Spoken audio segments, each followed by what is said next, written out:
Salut! On continue avec Tintin en Amérique. Eh bien, hélas, les pieds noirs n'ont toujours pas retrouvé leur hache de guerre. On s'était arrêté ici. Et donc là, le gangster... Et alors? D'accord. Et alors? Et donc, d'accord, c'est quoi la conclusion? Qu'est-ce que ça veut dire? Alors, c'est bien simple. Les pieds noirs ne peuvent évidemment pas partir en guerre contre le visage pâle. D'accord? Donc là, ce que je disais était juste... C'est-à-dire que le chef du village est en train d'informer le gangster que ce n'est pas possible, d'accord, de commencer à faire la guerre à Tintin, au visage pâle, si ils n'ont pas retrouvé la hache de guerre. D'accord? C'est un rituel, visiblement, qui est extrêmement important. C'est une tradition, c'est un rituel qui est nécessaire pour commencer à faire la guerre. Donc, s'il n'y a pas de hache, il n'y a pas de guerre. D'accord? Et alors, c'est bien simple, d'accord? C'est très simple. C'est vraiment évident. C'est très très clair. Il n'y a pas de doute possible, d'accord? C'est bien simple. Les pieds noirs, d'accord? Donc cette tribu indienne, ne peuvent évidemment pas, d'accord? C'est sûr que c'est pas possible. C'est évident que c'est pas possible. D'accord? Ils peuvent évidemment pas partir en guerre. Partir en guerre, ça veut dire commencer à faire la guerre ou se déplacer pour aller faire la guerre. D'accord? Contre le visage pâle. Donc voilà, c'est une évidence que si on n'a pas trouvé la hache de guerre, on ne peut pas commencer à faire la guerre. Et là, on a la réaction du gangster qui dit « Tonnerre, au diable les peaux rouges, fuyons donc puisqu'ils ne peuvent pas se battre. Tonnerre, au diable les peaux rouges, pardon. Tonnerre, au diable les peaux rouges, fuyons donc, puisqu'ils ne veulent pas se battre. » Donc là, on a le gangster qui visiblement est furieux, d'accord, il est très très énervé parce que son plan donnait l'impression de fonctionner dans un premier temps, mais en fait, au final, ça n'a pas fonctionné à cause de la hache qui n'a pas été trouvée, d'accord. Donc le plan donnait l'impression de fonctionner jusqu'à un moment où il y a eu le problème de la hache. Qui dit « Tonnerre!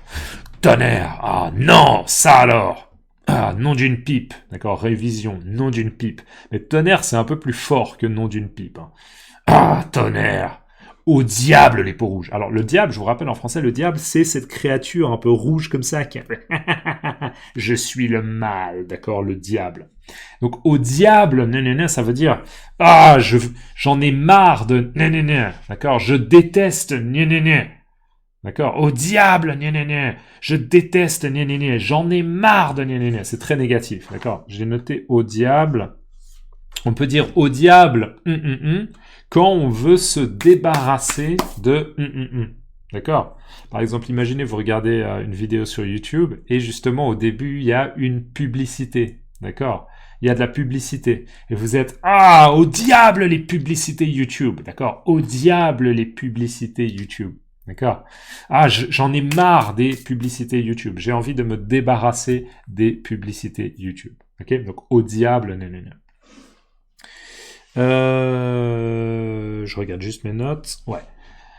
Tonnerre, au diable les peaux rouges. Donc là, en gros, on comprend que le gangster en a marre d'interagir, de communiquer avec les peaux rouges, avec les Indiens, d'accord, c'est sa manière là ici d'appeler les Indiens. Il en a marre de communiquer avec les Amérindiens, les Indiens, parce que il voit que ça ne fonctionne pas, d'accord. Il y a un problème, il y a le problème de la hache et donc le plan ne va pas fonctionner. Et il dit fuyons donc.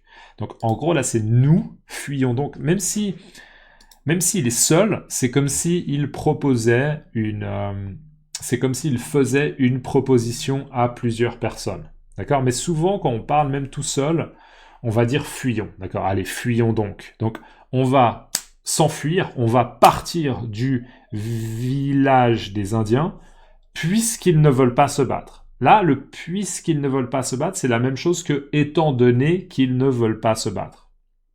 D'accord? On pourrait mettre cette phrase un peu, on pourrait changer le sens de la phrase, on pourrait dire les Indiens ne veulent pas se battre contre Tintin, donc la conséquence, c'est que la meilleure option, c'est de fuir, c'est de partir. Ok ? Donc voilà, tonnerre, au diable les peaux rouges. Fuyons donc, puisqu'ils ne veulent pas se battre. Juste un truc, on se rappelle que les peaux rouges, en fait, c'est un espèce de terme générique qu'utilisent la plupart du temps les blancs pour parler des Indiens, mais je pense que n'importe quel Indien, d'accord? Et c'est un terme péjoratif. Et les pieds noirs, c'est le nom de cette tribu ici. Mais en fait, a priori, selon mes recherches, j'ai jamais trouvé de tribu indienne qui s'appelle les pieds noirs. D'accord? Les pieds noirs, c'est un autre terme historique qui peut avoir un lien avec la guerre d'Algérie. D'accord? La guerre d'Algérie, je vous laisse regarder sur Wikipédia les pieds noirs, mais ça n'a pas de lien avec les Indiens d'Amérique. Donc je pense que c'est simplement une tribu, d'accord, un nom indien de tribu inventé par l'auteur de Tintin. L'auteur de Tintin, c'est Hergé. Je pense que c'est une invention, d'accord? En tout cas, j'ai pas trouvé de tribu indienne qui s'appelle les Pieds Noirs. Alors là, regardez, on a le gangster qui du coup part, il est décidé à s'enfuir en fait. Le plan ne fonctionne pas, donc il veut s'enfuir. Sauf que regardez, là, il est en train de marcher et en fait, il trébuche. D'accord? Il trébuche. Je vous rappelle que trébucher, c'est perdre l'équilibre en heurtant quelque chose. D'accord? Perdre l'équilibre en heurtant quelque chose. Donc, on est en train de marcher. D'accord? Il y a quelque chose par terre. On est en train de marcher. Et on heurte quelque chose. On heurte quelque chose. Heurter, ça veut dire qu'on rencontre, on touche, on rentre en contact avec quelque chose. D'accord? Heurter. Il heurte quelque chose et il perd l'équilibre.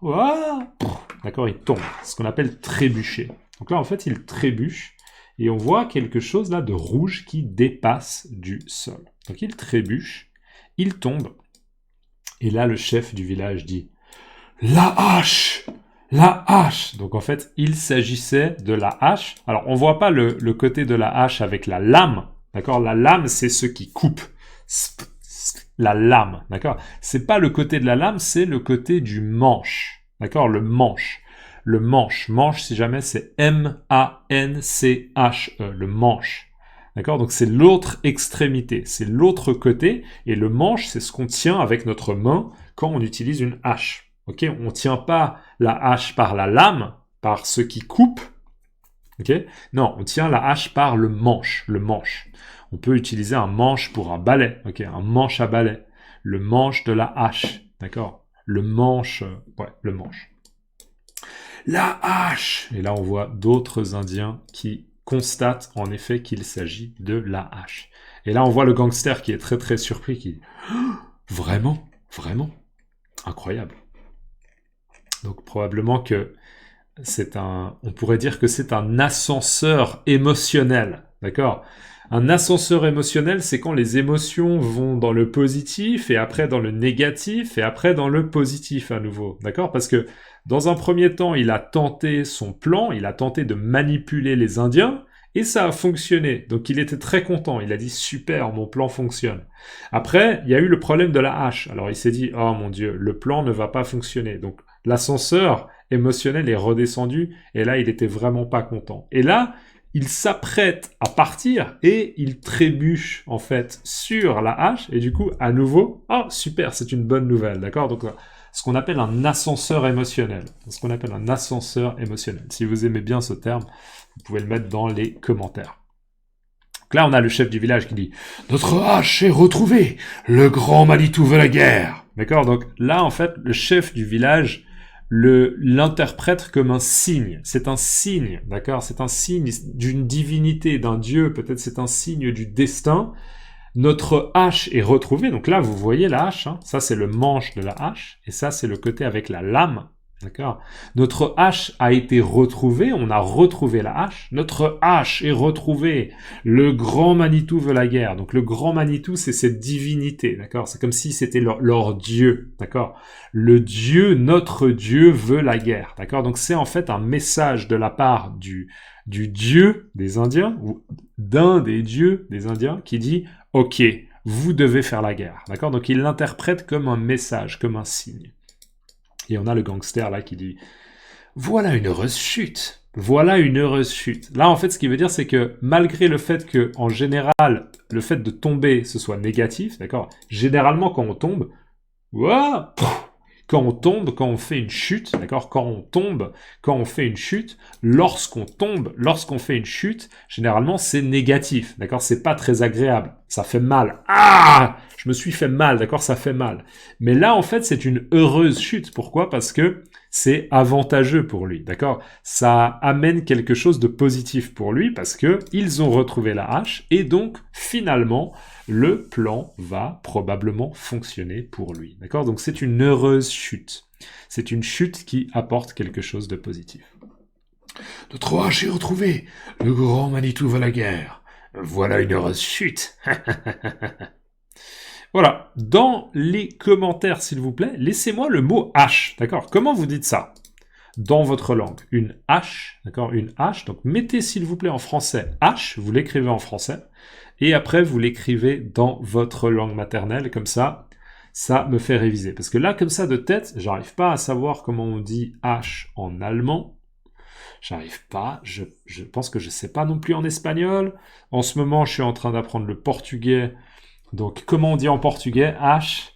Même en russe, aucune idée de savoir comment on dit H en russe. Donc, s'il vous plaît, dans n'importe quelle langue, hein, même si vous parlez thaï, même si vous parlez chinois, s'il vous plaît, mettez-moi comment on dit H dans les commentaires. Ce sera toujours utile. Merci beaucoup. Et bien sûr, c'est bien pour l'algorithme. Donc, voilà. Merci. Je vous souhaite à tous une excellente journée et on se voit dans la prochaine vidéo. À plus. Ciao.